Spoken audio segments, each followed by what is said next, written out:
মার্কিন president Donald ট্রাম্পের মধ্যস্থতায় হওয়া গাজা যুদ্ধবিরতি চুক্তি অবশেষে ঠুনকো প্রমাণিত হল। চুক্তি অমান্য করে পঞ্চম দিনের মতো শনিবার ভোরে খান ইউনিসে বিমান হামলা চালায় ইসরায়েলি বাহিনী। এতে কয়েকজন নিহত হন। স্থানীয় সূত্র বলছে, দিনের বেশিরভাগ সময় জুড়ে ড্রোন হামলা ও গোলাবর্ষণ চলেছে ইয়েলো লাইন সংলগ্ন এলাকায়। গাজা সিভিল ডিফেন্স জানায়, ক্রমাগত হামলায় বহু স্থানে উদ্ধার কাজ বাধাগ্রস্ত হচ্ছে। শুক্রবার উদ্ধারকর্মীরা আগের হামলায় নিহত 22 জনের মরদেহ উদ্ধার করেন।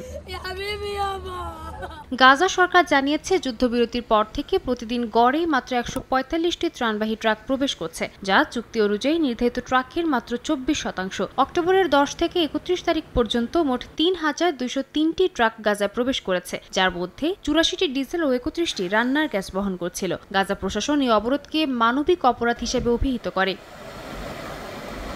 গাজার পশ্চিম তীর জুড়ে নতুন করে হামলার পাশাপাশি ইসরায়েলি দখলদার ও বসতি স্থাপনকারীদের আক্রমণ বেড়েছে। নাবলুসের দক্ষিণে তাল শহরে 3 ফিলিস্তিনি নারীকে মারধর করা হয়। ক্যালকিলিয়ার পূর্বে ফালাতা শহরে জ্বালিয়ে দেওয়া হয় একটি ভবন ও গাড়ি। এদিকে তলকারিম ও হেব্রনে ইসরায়েলি সেনাদের অভিযানে গুলি বর্ষণের খবর পাওয়া গেছে। স্থানীয় গণমাধ্যম বলছে, এসব হামলা যুদ্ধবিরতি শর্তের সরাসরি লঙ্ঘন।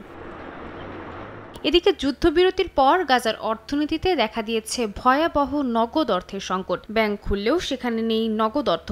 ঘন্টার পর ঘন্টা লাইনে দাঁড়িয়েও মানুষ ফিরে যাচ্ছে খালি হাতে। কেউ কেউ বাধ্য হয়ে 20 থেকে 40% পর্যন্ত কেটে বেতন তুলছে কালোবাজারিদের মাধ্যমে, যার সুযোগ নিচ্ছে কিছু অসাধু ব্যবসায়ী ও দালাল চক্র। সামান্য অর্থ তুলতেও দিতে হচ্ছে মোটা কমিশন, ফলে মানবিক চাপে পড়েছে সাধারণ মানুষ।